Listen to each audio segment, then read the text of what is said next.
Com relação à competência, é importante a gente entender que ela é fixada no momento da propositura da ação, pelas regras vigentes nessa data. Então, naturalmente, para se fixar a competência interna, deve ser empregado 3 critérios: o objetivo, o funcional e o território. O objetivo, ele fixa em razão do valor da causa, de sua natureza, sendo previsto, então, no artigo 91 e 92 do CPC. Já o critério funcional de fixação de competência distribui entre diversos órgãos, quando as diversas funções necessárias no mesmo processo ou coordenadas à atuação da mesma vontade de lei são atribuídas a juízos diversos ou órgãos jurisdicionais diversos.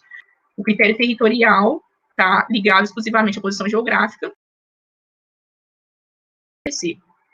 É importante que a gente observe o processo lógico que deve ser obedecido pelos órgãos jurisdicionais diante do caso concreto. Isso tudo para quê? Para que seja definido o juiz competente. Em primeira fase, nós temos a fixação da competência da jurisdição. Posteriormente, nós temos a competência de fórum, ou seja, a territorial, para que se saiba onde seja proposta a ação, e depois vai ser requerida a competência de juízo para que se saiba, enfim, qual é o órgão judiciário competente para aquele processo. É importante a gente diferenciar as duas espécies de incompetência. Uma será relativa, que vai admitir a prorrogação da competência, e a outra vai ser absoluta, que não vai admitir tal prorrogação. O que seria a prorrogação? Seria tornar competente um juízo que foi originalmente incompetente. Com relação ao critério relativo de fixação de competência, estes podem ser derrogados, enquanto os absolutos não. Basta em uma das 4 causas de modificação da competência, seja conexão, seja continência, vontade ou inércia. A conexão está regulada no artigo 103. Reputam-se conexas 2 ou mais ações quando lhe for comum o objeto ou a causa pedida. Já a prevenção é fixada de modo diverso conforme os juízes perante os quais foram ajuizadas as demandas conexas, sejam elas idênticas ou não à competência territorial, prevendo será o juiz onde se preferir o primeiro despacho liminar positivo, artigo 106 do Código Processual Civil, porém diferente da competência territorial de um e outros juízos, prevendo será aquele onde se realizou a primeira citação válida. Aí a gente já tem isso estipulado no artigo 219 do CPC. A continência, definida no artigo 104 do CPC, ela se dá entre 2 ou mais demandas, quando for comum às partes e a causa de pedido, exigindo. Com relação à inércia, a gente tem a situação que, proposta a ação perante o juiz relativamente incompetente, deve o réu oferecer sua contestação. Já decorrido o prazo da resposta do réu, sem que tenha oferecido a exceção de incompetência, terá, se for prorrogada a competência de juízo, tornando-se assim competente o juiz originalmente incompetente. Sendo absoluta, está ali disposto no 113, deverá o juiz declarar em ofício, sendo que os autos do processo serão remetidos ao juiz competente, né? Já a declaração relativa não pode ser de ofício, depende da provocação da parte para que possa ser reconhecido, devendo também os autos ir para o juiz competente, porém, sendo válidos os demais atos praticados. Bom, chegando aqui na jurisprudência, a gente tem um grande conflito de competência. Isso ocorre nos termos do artigo 115 do CPC. O procedimento está sendo estabelecido do 118 ao 123 do Código Processual Civil. Existe aqui algumas diferenças entre a jurisprudência e a doutrina, divergências dentro da própria jurisprudência e divergências dentro da própria doutrina. Então, a primeira aqui, o primeiro fragmento que a gente pode discutir é este aqui, entendendo que a reunião dos processos é faculdade, não dever, embora de regra seja facultativa a reunião dos processos. Então, a primeira polêmica aqui é com relação à faculdade, né, se é dever ou não a reunião dos processos, né.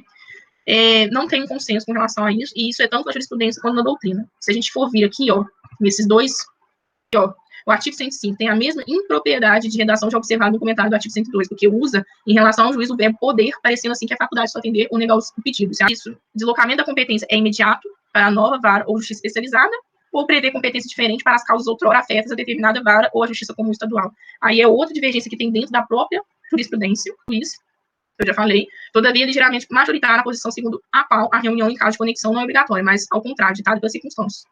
Então, nesse sentido, haveria um consenso. Limitar o polo passivo da relação processual no que tange ao número de autores. Porém, na prática, gera proliferação de ações esparsas. Aqui, a reunião dos processos, de acordo com Cândido Rangel de Namarco, Luiz Guilherme Marignoni, Eusébio, que eu venda, até mesmo para a ação civil pública, enquanto a gente já tem um outro doutrinador aqui, o Hugo Nigro, que defende a pública mais individual, né? E aqui é outra divergência com relação à concordata. Haveria juízo universal concordata ou negar juízo universal concordata, porque a concordata não é obrigatória para todas as ações e não se reveste de indivisibilidade. Isso já seria um posicionamento, por exemplo, da doutrina comercialista majoritária. Semelhança da doutrina da jurisprudência. Pacificou. Bom, agora a gente chega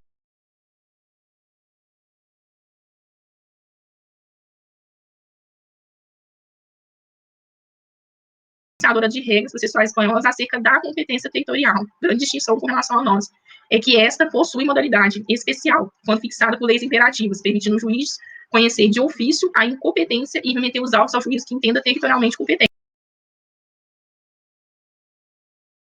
Artigo 61.